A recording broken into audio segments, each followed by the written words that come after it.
Evangelio de nuestro Señor Jesucristo según San Lucas.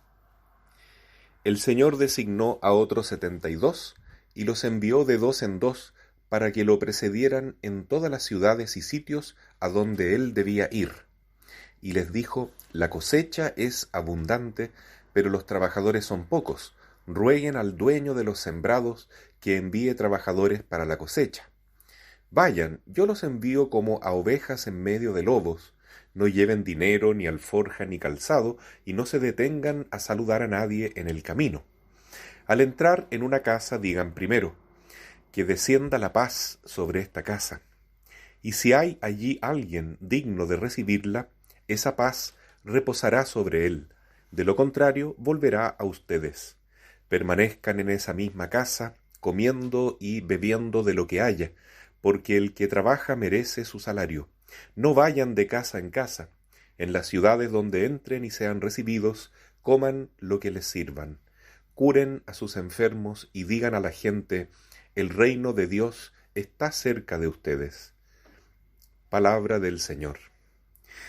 Celebramos hoy la fiesta de San Lucas, el evangelista médico.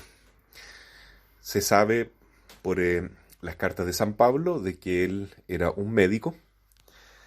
También sabemos que es de origen griego y que él probablemente no conoció directamente al Señor, pero sí conoció a la Iglesia y conoció a algunos de sus miembros más eminentes, como la Santísima Virgen, puesto que los datos que él revela en los primeros capítulos de su Evangelio no los pudo haber obtenido sino de la boca de la propia Madre de Dios. Y también era muy íntimo de San Pablo, el cual refleja en sus cartas también esta amistad y esta lealtad que tenía San Lucas de acompañarlo en la misión y nunca dejarlo solo. Tal como dice el Evangelio de hoy, tomado del mismo evangelista Lucas, que el Señor enviaba a la misión a los discípulos, no solo a los 12 apóstoles, sino también a 72 discípulos cercanos a él, de dos en dos, para que fueran por todos los pueblos evangelizando. Esta es la misión principal de la Iglesia. Cuando Jesús se va a la casa del Padre Dios, el día de la ascensión, Él deja un último mandato, un envío apostólico. Vayan por todo el mundo y anuncien la buena noticia. Lleven el Evangelio a todas partes. En el caso de San Lucas tenemos una situación extraordinaria, porque él no solamente llevó el Evangelio, sino que él mismo fue el autor de uno de los 4 evangelios. Y tiene mucha gracia este Evangelio de Lucas porque los otros 3, Mateo, Marcos y Juan, conocieron al Señor, eran judíos, conocían la cultura hebrea perfectamente.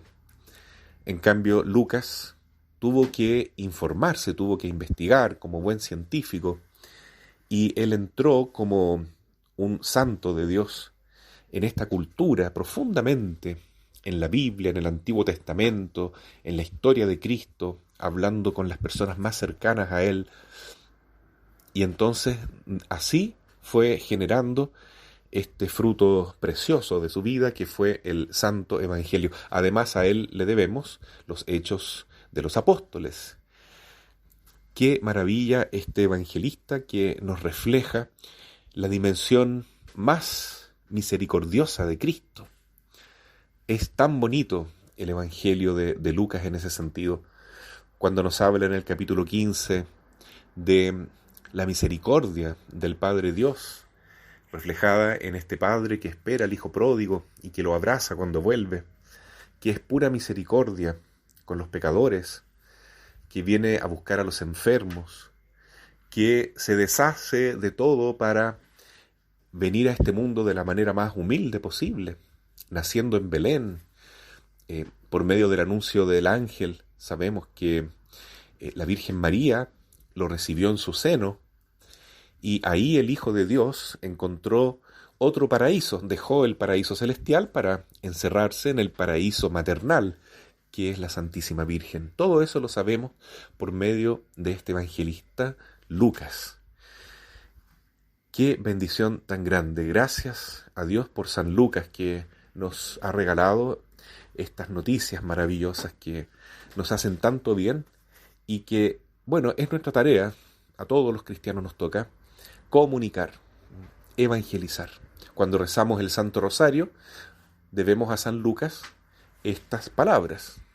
El Ave María viene justamente del Evangelio de Lucas, del anuncio del ángel y de las palabras de Santa Isabela, su prima, que es la Santísima Virgen María.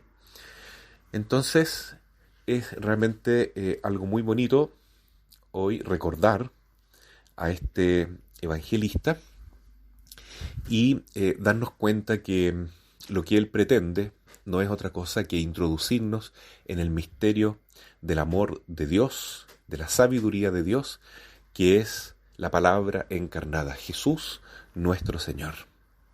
Jesús es realmente el misterio más grande de amor del Padre Dios revelado para nosotros. Es la imagen de Dios Padre.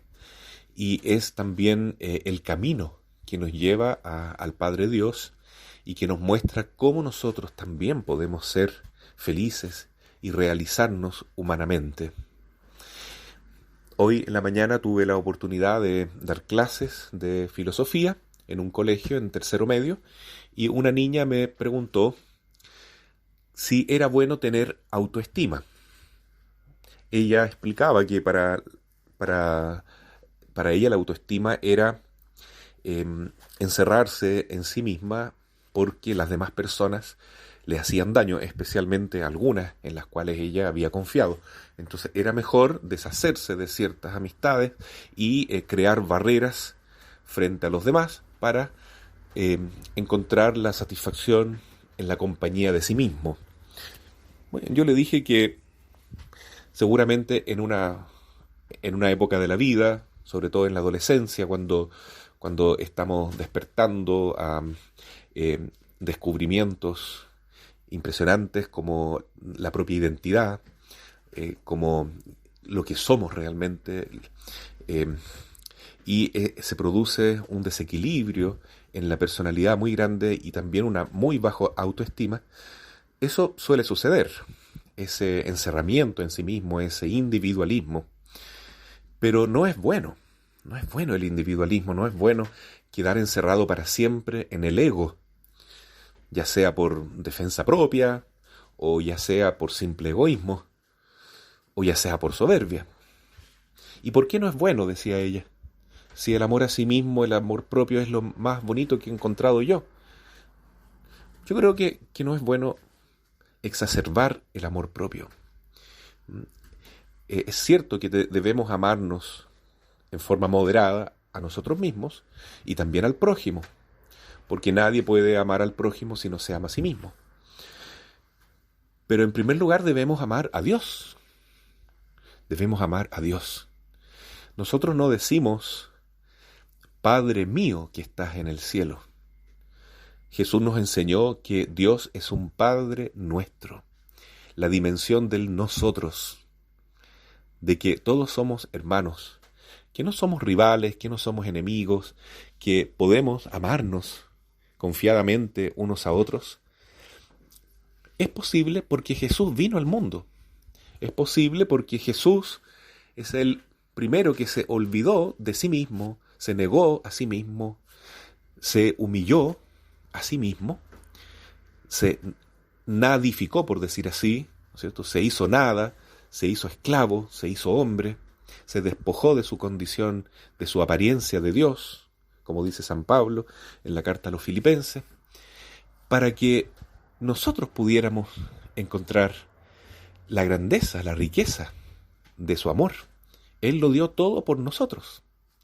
Se negó a sí mismo, pero, como él mismo enseña, la semilla que muere es la que da fruto. Él, cuando resucita, es él mismo, pero mucho más pleno, porque ha logrado sanar la humanidad herida, en su propia humanidad, muerta y resucitada. ha logrado abrirnos las puertas del cielo.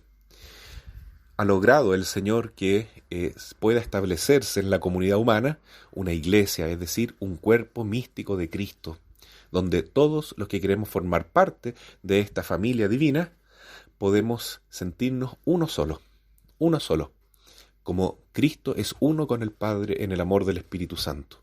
Somos uno. Y la vida principal que nosotros tenemos es el amor, es la misericordia de Jesús que vive en nosotros. Por eso, gracias al Evangelio de Lucas, entendemos que no es bueno quedarnos encerrados en nuestro ego, en la idolatría del yo, del individualismo, que es algo que está demasiado exacerbado en la cultura actual. Podemos superarlo, pero ¿cómo? Acercándonos a Jesús. Y un modo privilegiado de hacerlo es leer el Evangelio de Lucas, de Marcos, de Juan, de Mateo, meditarlo siempre profundamente como el principal alimento de nuestra vida espiritual, para que así, poco a poco, la sabiduría de Jesús se vaya encarnando en nuestra mente, en nuestros corazones, en nuestras familias, en todo nuestro ser.